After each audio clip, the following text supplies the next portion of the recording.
এরপর 26 নম্বর ম্যাথটা আমরা যদি দেখি, 26 নম্বর ম্যাথটা এটা তোমার ছায়া প্রকাশ ইউনিটে আছে, 19 ইউনিটে।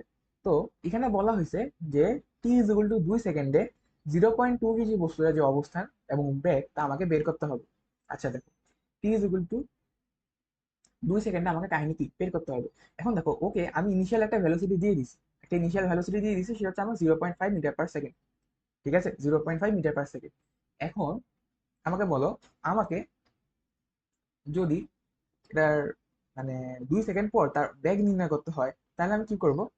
V is equal to u plus at use করবো স্বাভাবিকভাবে, v is equal to u plus at use করবো। এখন এখন আমি যদি হিসাব করি যে ভিটা, দেখো বস্তুটাকে এদিকে টানা, মানে এদিকে টেনে নিয়ে যাচ্ছে, কারণ এটা কি কপিগুলোর সাথে যুক্ত এবং এটা কি নিচে পড়বে কারণ এটা ভর বেশি।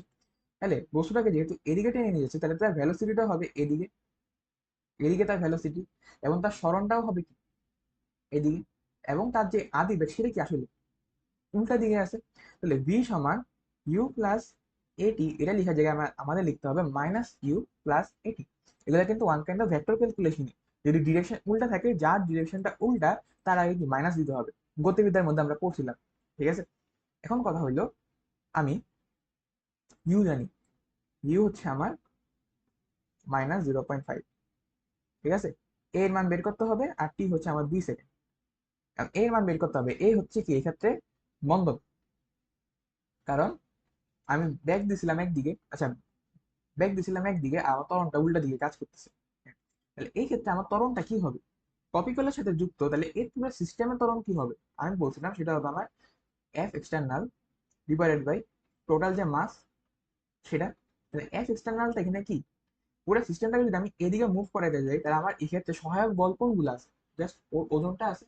তাহলে এটা হবে কি আমার 0.3 জি, আর ভাগ করতে হবে কত, টোটাল মাস, সেটা হচ্ছে আমার 0.2 প্লাস 0.3। তাহলে আমার আনসার আসে কত? 5.88 মিটার পার সেকেন্ড স্কোয়ার। ঠিক আছে, তাহলে আমার এ মান পেয়ে গেছি, সেটা কত? 5.88। তাহলে এখান থেকে আমি আমার বি এর মান পেয়ে যাব, সেটা কত? 11.26 মিটার পার সেকেন্ড। অর্থাৎ 2 সেকেন্ড পর তার ব্যাগটা এদিকে নেই, তার ব্যাগটা তখন এদিকে হয়ে গেছে। বুঝা গেল?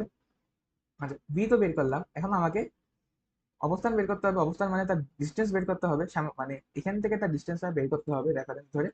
তাহলে আমি s is equal to ut plus half at square লিখতে পারি। এবার ইউটি তো হবে না, এখানে হবে মাইনাস ইউটি, কারণ ইউ এর যে দিকটা সেটা উল্টা ছিল।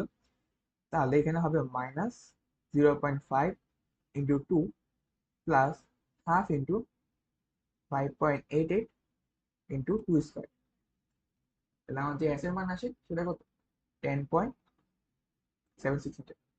ঠিক আছে, 10.76 মিটার।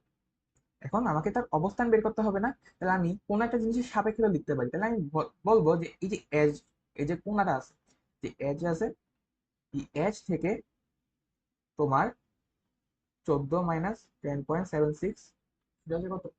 3.24 মিটার কি দূরে অবস্থান করবে, কারণ বস্তুটা এখানে চলে আসবে। এখানে চলে আসা মানে কি, কতটুকু ডিস্টেন্স আছে আর এজ থেকে, সেটাকে আমি লিখে দিলাম। ঠিক আছে, তো এটা গেল আমার 26 নম্বর ম্যাথ।